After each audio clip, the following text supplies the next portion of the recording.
मेरे को जो है यहाँ दर्द हो रहा है। हाँ जी। ठीक है, अब ये बताओ यहाँ पे आपका गॉल ब्लैडर है, इसकी वजह से यहाँ तक दर्द पूरे में हो सकता है।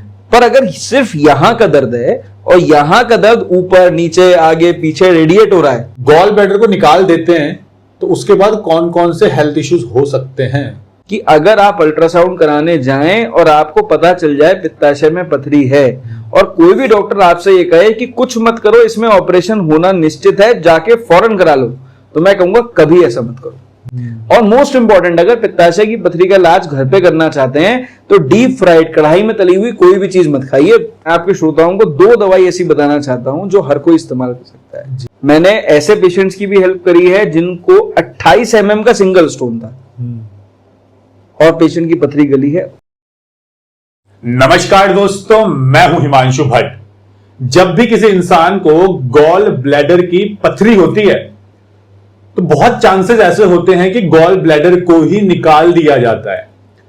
लेकिन दी हेल्थ शो में आज हम डॉक्टर चक्षु मिश्रा जी से जानेंगे कि होम्योपैथी के माध्यम से कैसे आप अपने गॉल ब्लैडर की पथरी को बिना ऑपरेशन के ठीक कर सकते हैं। और हम ये भी जानेंगे कि अगर आप अपने गॉल ब्लैडर को निकलवा देते हैं तो उससे आपको कौन कौन से हेल्थ इश्यू और कौन कौन सी प्रॉब्लम्स हो सकती हैं और उसको सॉल्यूशन क्या हो सकता है। सर, आपको मेरा प्रणाम और बहुत स्वागत है। नमस्कार मंशु। सर, गॉल ब्लैडर में पथरी कैसे होती है और कैसे होम्योपैथी से ठीक करें, उससे पहले आप ये समझाइए कि ये गॉल ब्लैडर होता क्या है और हमारे बॉडी में गॉल ब्लैडर का काम क्या है। तो हिमांशु, ऐसा समझते हैं कि मैं एक सीधी लाइन ड्रॉ करूंगा, ये जो मेरी एक कॉलर बोन है इससे सीधी लाइन ड्रॉ करी जो कि मेरे निप्पल से होते हुए मेरी रिब्स तक पहुंचे। हाँ जी। तो जहां ये पहुंचेगी वहां है हमारा गॉल ब्लैडर। हाँ जी। ठीक है जी। अब ये जो है बिल्कुल लिवर जो हमारा एक ऐसा ऑर्गन है उसके बिल्कुल बेस पे बीचों बीच गॉल ब्लैडर शुरू हो जाता है। ये एक ऑर्गन है, इसका काम क्या है? सिर्फ और सिर्फ लिवर से निकलने वाली बाइल को स्टोर करना। जैसे पेशाब की थैली यूरिनरी ब्लैडर, उसका काम है किडनी से बनने वाली पेशाब को इकट्ठा करना। हाँ। उसी तरह हमारे शरीर में जो गॉल ब्लैडर है उसका काम है लिवर से बनने वाले पित्त को स्टोर करना। अब सपोज करो कि आपने हिमांशु खाना खाया और खाना खाने के बाद आपने कुछ फैटी फूड खा लिया, यानी फ्राइड फूड खा लिया। शरीर को महसूस हुआ कैलकुलेशन से कि भैया 2 ml बाइल मुझे चाहिए। लिवर बना रहा है 1 घंटे पे आधा ml bile. Suppose it's an एक सपोज कर रहे हैं हम। तो ये बताओ, जब लिवर आधा ml बाइल बनाएगा और हमें चाहिए 2 ml, तो 2 ml कहां से आएगा? उसी गॉल ब्लैडर में से आएगा, तो पहले से स्टोर है। तो बेसिकली गॉल ब्लैडर का काम कुछ नहीं है, सिर्फ पित्त को स्टोर करना है। जरूरत पड़ने के हिसाब से पित्त में से निकले, डियोडेनम में जाए और इंटेस्टाइन में जाके खाने को पचाने में मदद करे। मतलब इसे हम समझ सकते हैं ना कि लीवर बाइल जूस बना रहा है, बाइल जूस गॉल ब्लैडर में जाके स्टोर हो रहा है और जब हमारे शरीर में भोजन को पचाने के लिए बाइल जूस की जरूरत है तो वो जूस गॉल ब्लैडर से होता हुआ हमारे पूरे डाइजेशन को करने में मदद करता है। बिल्कुल। लेकिन सर, बाइल जूस ठीक है गॉल ब्लैडर में स्टोर हो रहा है, तो वहां तो बाइल जूस स्टोर हो रहा है ना, तो गॉल ब्लैडर में फिर वो पथरी कैसे बन रही है? देखिए, यहाँ पे शब्दों का बहुत बड़ा फेर है। किडनी में स्टोन बनता है, हम उसे कहते हैं नेफ्रोलिथियासिस। गॉल ब्लैडर में स्टोन बनता है, पित्ताशय में बनता है, हम उसे कहते हैं कोलेलिथियासिस। अब ये जो दोनों वर्ड हैं उसमें क्या कॉमन है? लिथियासिस।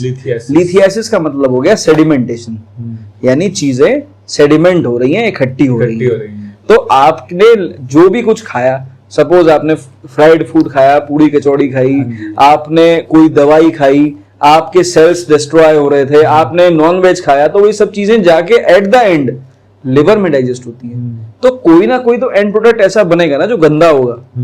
वो गंदगी कहाँ स्टोर होगी? एट द एंड बाइल के संग में, पित्त के संग में मिक्स होके आके आपके इसमें तो आपका जो गॉल ब्लैडर है उसी में स्टोर होगी ना।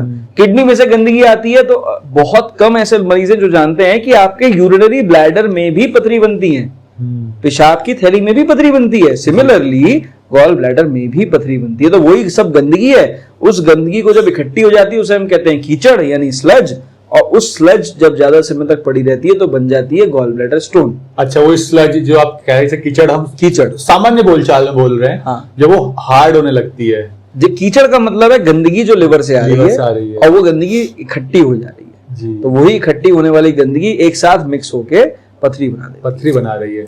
लेकिन सर वो पथरी बन तो रही है, लेकिन वो पथरी हमारे गॉल ब्लैडर में कब दर्द महसूस कराती है? यानी गॉल ब्लैडर में पथरी होने की वजह से कब दर्द होगा और वो दर्द क्यों होता है? अब सपोज करो हिमांशु, आप मेरे पास आए और आपने कहा कि डॉक्टर साहब मेरे को जो है यहाँ दर्द हो रहा है। हाँ जी। ठीक है, अब ये बताओ यहाँ पे आपका गॉल ब्लैडर है, तो गॉल ब्लैडर में सूजन आएगी।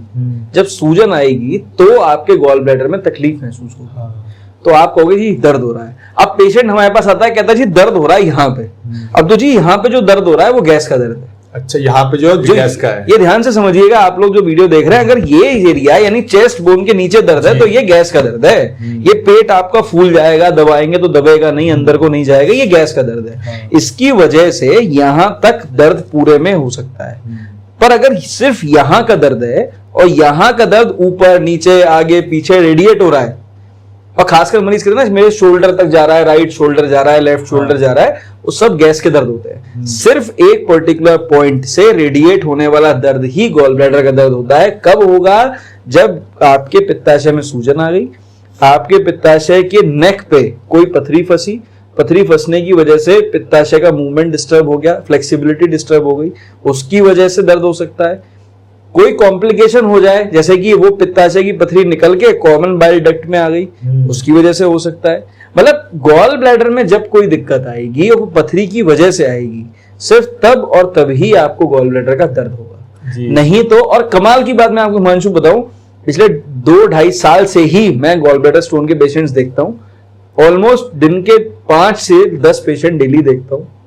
आप विश्वास मानिएगा 90% पेशेंट जो मेरे पास आते हैं वो गैस का दर्द लेके आते हैं। अच्छा, उनको पता ही नहीं होता है कि उनको पता ही नहीं होता है गैस का दर्द है। उनको बस ये पता है दर्द है। हाँ। वो कहते हैं जी डॉक्टर ने अल्ट्रासाउंड करा दिया और उन्होंने कह दिया जी आपको पित्ताशय की पथरी निकलवा दो, इसकी वजह से दर्द हो रहा है। पर वो होता एक्चुअली गैस का दर्द है। आप गैस की दवा देते हो, परहेज बताते हो, गैस ठीक हो जाती है, दर्द बिल्कुल नहीं होता है। सिर्फ 10% मरीजों को गॉल स्टोन का असली पेन होता है। और कब होगा? रात में होगा स्पेशली। ऐसा क्यों? इसलिए क्योंकि जब रात में हुआ क्या, आपने खाना खा लिया, खाना खाने के बाद आप बैठ गए, अब आप तो सो गए, खाना खाने के फौरन थोड़ी देर के बाद आप सो गए, मेटाबॉलिज्म शुरू हुआ, आप लेटे हुए हैं तो आप इस तरह से लेटे हैं। हाँ जी। राइट। अब मेटाबॉलिज्म जो ग्रेविटेशनल पुल की वजह से है वो नीचे तक होता है। जब गॉल ब्लैडर में स्वेलिंग आती है तो उसकी वजह से उतना मूवमेंट बाइल का नीचे नहीं जा पाता और वो स्वेल्ड अप रहता है, तभी पेन ज्यादा होता है। अच्छा। मैक्सिमम केसेस में रात में दर्द होता है। अच्छा, तो सर दर्द तो आपने बता दिया जी, लेकिन गॉल ब्लैडर क्या सिकुड़ता भी है? सिकुड़ता है। 2 कंडीशंस हैं। आप अल्ट्रासाउंड आप करा के लाएं किसी पेशेंट का तो वहां पे 2 चीजें आएंगी। पहला हो गया गॉल ब्लैडर इज डिस्टेंडेड, यानी गॉल ब्लैडर फूला हुआ है। हाँ। फिर हो गया पार्शियली डिस्टेंडेड, यानी हल्का फुल्का फूला है। तीसरा हो गया कॉन्ट्रैक्टेड, यानी सिकुड़ गया। पथरियां ज्यादा हो जाएंगी शुरू में और स्लज भी होगी और बहुत सारी बाइल इकट्ठी होगी तो डिस्टेंडेड होगा। और जब पथरी तो हो गई बहुत सारी, उसमें जगह ही नहीं है बाइल जाने की बहुत ज्यादा, तो वो सिकुड़ गया। और जब सिकुड़ेगा तो दर्द होगा। दर्द होगा। और इसमें क्या होगा, सिकुड़ने के संग में गॉल ब्लैडर की वॉल मोटी होती चली जाएगी, तो दर्द करेगा। लेकिन सर मैंने खुद ने भी ऐसे बहुत से लोग देखे हैं जिनको गॉल ब्लैडर की पथरी थी और डॉक्टर ने उनका गॉल ब्लैडर ही निकाल दिया, और ऐसे बहुत लोग आज हैं। लेकिन सर जब गॉल ब्लैडर को निकाल देते हैं तो उसके बाद कौन कौन से हेल्थ इश्यूज हो सकते हैं? आपके चैनल के माध्यम से मैं जो लोग ये वीडियो देख रहे हैं उनसे कहना चाहूंगा कि अगर आप अल्ट्रासाउंड कराने जाएं और आपको पता चल जाए पित्ताशय में पथरी है और कोई भी डॉक्टर आपसे ये कहे कि कुछ मत करो, इसमें ऑपरेशन होना निश्चित है, जाके फौरन करा लो, तो मैं कहूंगा कभी ऐसा मत करो। देखिए, हम यहाँ किसी डॉक्टर को गलत या सही सिद्ध करने के लिए नहीं बैठे हैं, हम आपको सोल्यूशन प्रोवाइड करने के लिए बैठे हैं, है ना। तो आपको समझना पड़ेगा हर मरीज को पित्ताशय की पथरी का ऑपरेशन कराने की जरूरत नहीं है और 95% पेशेंट जो हैं वो अपना ऑपरेशन करा लेते हैं। कभी सर्जन डरा देते हैं, कभी फिजिशियन डरा देते हैं, कभी जो रेडियोलॉजिस्ट हैं जो कि अल्ट्रासाउंड कर रहे हैं वो डरा देते हैं। कोई नहीं डराएगा तो आपके खुद के घर वाले, आपके रिश्तेदार, आपके दोस्त डरा देंगे कि पित्ताशय की पथरी की मैं अगर पथरी बन गई तो पित्ताशय फट जाएगा, पित्ताशय में सूजन आ जाएगी, वो सिकुड़ जाएगा, कैंसर हो जाएगा, कुछ हो जाएगा, कॉम्प्लिकेशन हो जाएगा। देखिए, आप अगर रिमूव करा लेते तो जिन्होंने रिमूव कराया एक बार उनसे बात करके देखो उन्हें क्या दिक्कत हो रही है। कोई भी मरीज खुश नहीं है रिमूव करा के। मात्र 30% पेशेंट्स ऐसे हैं जो एसिम्प्टोमेटिक हैं, जिन्हें कोई लक्षण नहीं है। तब जब वो उनका वजन कम है, वो अपनी डाइट रूटीन मेंटेन कर रहे हैं, थोड़ा बहुत, कोई लक्षण नहीं है। 70% मरीज परेशान है। अच्छा, वो जिन्होंने गॉल ब्लैडर निकलवा लिया, क्यों? गैस बनेगी, इंडाइजेशन होगा, अपच की शिकायत होगी, कभी लैट्रिन में म्यूकस आ रहा है, कभी आपको डायरिया हो रहा है, नहीं आपको दस्त हो रहे हैं, कभी कब्ज हो जा रहा है, खाना आप अपने मन मर्जी का नहीं खा सकते, आपको पेट में दर्द चालू हो जाएगा, गैस्ट्रो इसोफेजियल रिफ्लक्स, खाना ऊपर को आने लग जाएगा, है ना। तो ये सब दिक्कतें हर 70% मरीजों को होती है पित्ताशय निकलवाने के बाद। लेकिन सर गॉल ब्लैडर निकलवाने के बाद होती है ये प्रॉब्लम्स, लेकिन किस कंडीशन में जाके, यानी वो पथरी कितनी बढ़ जाए, ऐसी क्या सिचुएशन आए जब वो उस गॉल ब्लैडर की सर्जरी करवाए फिर पथरी में? हिमांशु, जब भी हम लोग मेडिकल फील्ड में पढ़ाई करते हैं ना, तो एक बड़ी कॉमन किताब है, हर सर्जन ने पढ़ी है, हर डॉक्टर ने पढ़ी है, उसका नाम है लव एंड बिली, सर्जरी की बुक है। लव एंड बिली का रेफरेंस लूं तो लव एंड बिली के अकॉर्डिंग अगर गॉल ब्लैडर में कोई कॉम्प्लिकेशन हो रहा है, सपोज करिए आपकी पथरी सीबीडी में फंस गई, फौरन ऑपरेट कराइए। आपकी पथरी गॉल ब्लैडर के नेक पे है और 13-14 mm 15 mm से ज्यादा बड़ी है, तो वो आपकी सीबीडी में नहीं फंसने वाली है, वो वहां पड़ी हुई है। पर अगर उसकी वजह से दर्द होने लग जाए, फौरन ऑपरेट कराइए। दर्द का भी कैरेक्टर है कि सपोज करिए कि अगर आपको दर्द हो रहा है और दर्द आपको आज उठा, बहुत तेज उठा, आप हॉस्पिटल गए, आपने इमरजेंसी में जाके दिखाया, दर्द कंट्रोल हो गया और फिर कई महीनों तक नहीं उठा आपको, ऐसे में ऑपरेट कभी मत कराइए। जब दर्द हो, तेज दर्द हो, असहनीय हो और बार बार हो, बार बार मतलब हर 3 दिन में, 4 दिन में, 1 हफ्ते में हो रहा है, या फिर जब दर्द हो रहा है तो 48 घंटे हो गए, दर्द कंट्रोल ही नहीं होकर दे रहा है, ऐसी कंडीशन में फौरन ऑपरेट कराइए। पर अगर आपकी पित्त की थैली में पथरी है, मल्टीपल स्टोन है, सबसे बड़ा स्टोन 10 mm के आसपास का है, आपको कोई जरूरत नहीं है। सिंगल पथरी है और वो सिंगल पथरी 15 mm 20 mm के आसपास की है, कोई और प्रॉब्लम नहीं है, आपको कोई जरूरत नहीं है। हाँ, जब तकलीफ है फौरन कराएं, पर तकलीफ नहीं है ना कराएं। ऐसे बहुत सारे पेशेंट्स हैं जिन्होंने मरते दम तक ऑपरेशन नहीं कराया है, लेकिन उन्हें कोई दिक्कत नहीं हुई है अगर उन्होंने अपनी डाइट, एक्सरसाइज, रूटीन मेंटेन कराया है, जिंदगी भर सब कुछ खाया है। तो सर किस डाइट को फॉलो करें फिर? क्योंकि हर बीमारी में कुछ ऐसी चीजें होती है जिनको खाना चाहिए और जिनको अवॉइड करना चाहिए। तो गॉल ब्लैडर की पथरी में किन चीजों को खाएं, किन चीजों को अवॉइड करें? बड़ी मजेदार किस्सा बताता हूँ हिमांशु आपको। एक पेशेंट आए तो वो एक बहुत ही फेमस लिवर के सर्जन को दिखा कर आए और उन्होंने कह दिया, गैस्ट्रोलॉजिस्ट थे, डीएम गैस्ट्रो थे, उन्हें दिखाकर आए और उन्होंने कह दिया कि तुम्हें भाई पित्ताशय की पथरी हो गई है, तो अब तुम जो है टमाटर, पालक, चुकंदर, अमरूद ये सब मत खाना, बीज वाली चीजें ज्यादातर मत खाना। अब मुझे आप ये बताओ, अगर आपने कोई कभी एनाटॉमी देखी हो, यानी आपने डाइजेस्टिव सिस्टम का कोई फोटो देखा हो, मुझे आप ये बता दो, मुंह से खाई हुई कोई चीज पित्त में पहुंचेगी, पित्ताशय में पहुंचेगी कैसे? ईश्वर ने तो रास्ता ही नहीं बनाया। नहीं।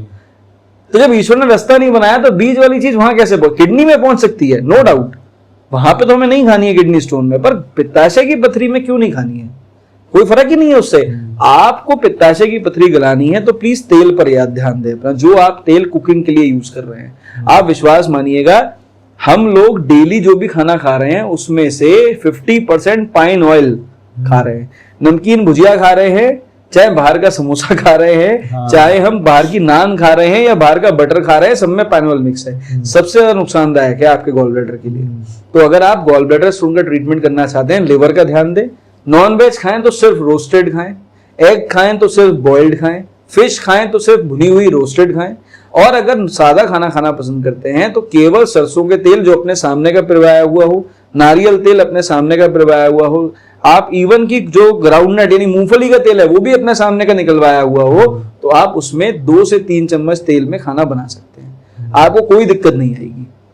और घी भी इस्तेमाल कर सकते हैं, लेकिन ऊपर से डालकर फ्राई करके नहीं। और मोस्ट इंपॉर्टेंट, अगर पित्ताशय की पथरी का इलाज घर पे करना चाहते हैं तो डीप फ्राइड, कढ़ाई में तली हुई कोई भी चीज मत खाइए, बिल्कुल 6, 7, 8 महीने, 9 महीने तक बंद कर दीजिए। और डेयरी प्रोडक्ट्स, देखिए डेयरी प्रोडक्ट्स अब है क्या ना, देखिए एडल्ट्रेशन, मिलावट एक बहुत बड़ी चीज है। आप घर का निकला घी खा रहे हैं, घर का दूध पी रहे हैं, घर का दही खा रहे हैं, कोई प्रॉब्लम नहीं है।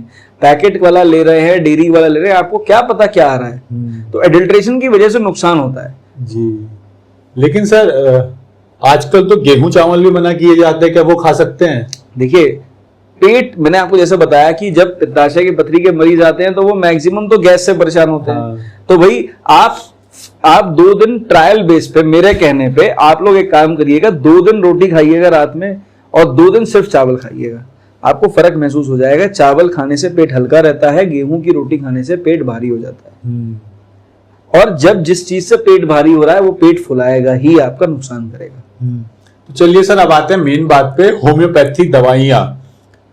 गॉल ब्लैडर के स्टोन को ठीक करने के लिए कौन कौन सी होम्योपैथ की दवाइयां हो सकती हैं, और वो दवाइयां स्टोन को किस किस तरह से इंपैक्ट करके कम कर सकती है या खत्म कर सकती है?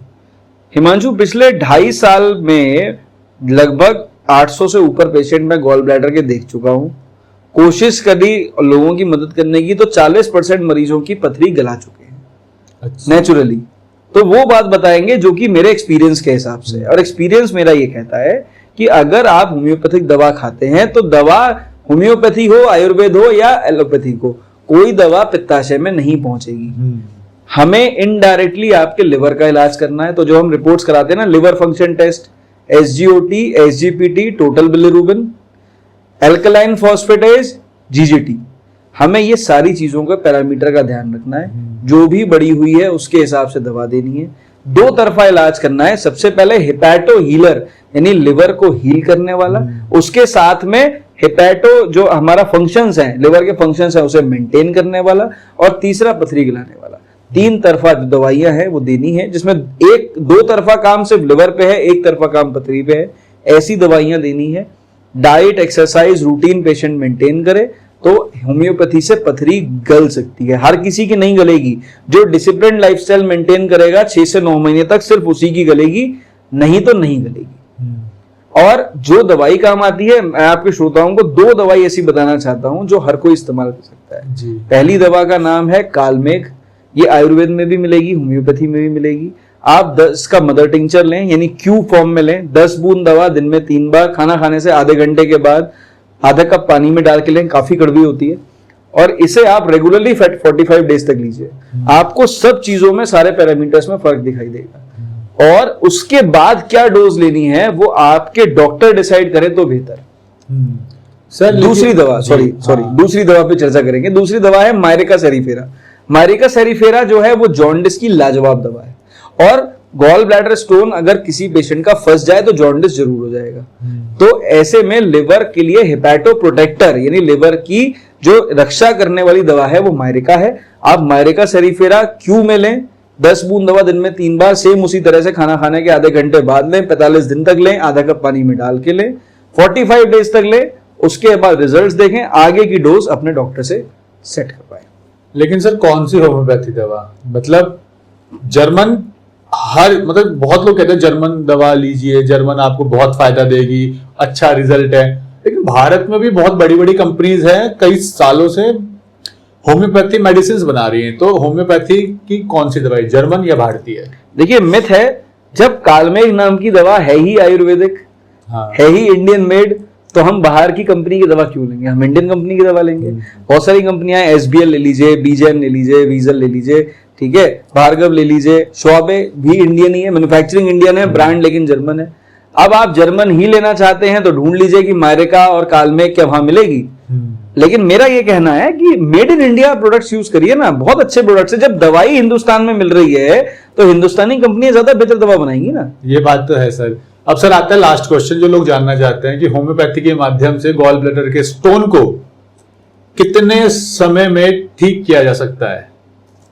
देखिए मेरे एक्सपीरियंस के हिसाब से मैं बताऊं, मैंने ऐसे पेशेंट्स की भी हेल्प करी है जिनको 28 mm का सिंगल स्टोन था और पेशेंट की पथरी गली है, पेशेंट की मेहनत से, उसके डिसिप्लिन से और मेरे गाइडेंस से। और ऐसे भी पेशेंट हैं जिन्होंने 3 महीने में अपने मल्टीपल कैलकुलस थे, 10 mm की सबसे बड़ी पथरी थी, वो भी गलाई है जी।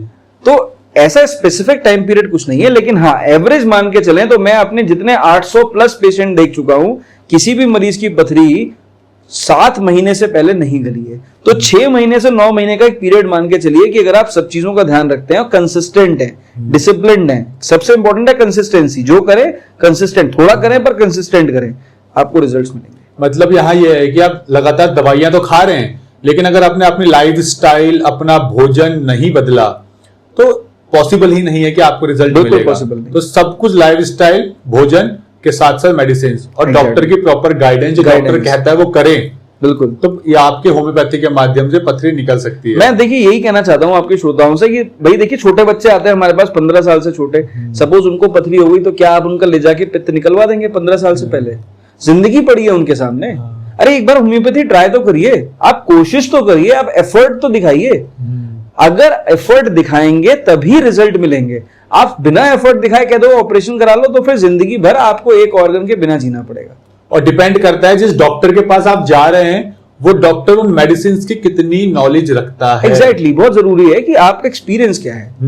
तो उम्मीद करते हैं सर आपकी इंफॉर्मेशन लोगों को काम आएगी। तो आपका बहुत बहुत धन्यवाद। Thank you so much। कि आपने गॉल ब्लैडर की मतलब ऐसी ऐसी चीजें बताई हैं डिटेल में। जनरली डॉक्टर इतना समझाते नहीं है, पेशेंट को डायरेक्ट कह देते हैं पथरी है, दवाई खा लो, पथरी है, ऑपरेशन करवा लो।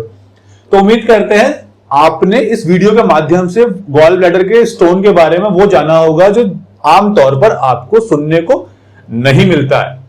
तो अगर आप चाहते हैं आपकी बीमारियों का होम्योपैथी ट्रीटमेंट मिले, होम्योपैथी दवाइयों के बारे में आप जान सके, तो नीचे कमेंट सेक्शन में आप बता सकते हैं कौन सी बीमारी है आपको जिसका आप सॉल्यूशन चाहते हैं। तो मैं कोशिश करूंगा अलग अलग डॉक्टर्स के माध्यम से आपकी बीमारियों का सॉल्यूशन आपको दिया जाए ताकि आप फिट एंड फाइन रह सके। और डॉक्टर्स से आप ट्रीटमेंट लेना चाहते हैं, अच्छे डॉक्टर्स चाहते हैं, तो आपके आसपास अच्छे डॉक्टर्स हैं, आप उनसे ट्रीटमेंट ले सकते हैं। लेकिन अगर आप सर से ट्रीटमेंट लेना चाहते हैं तो सर की कांटेक्ट डिटेल्स आपको डिस्क्रिप्शन और पिन कमेंट में मिल जाएगी, जहां से आप सर से भी कांटेक्ट कर सकते हैं। सर आपका बहुत बहुत धन्यवाद। Thank you so much.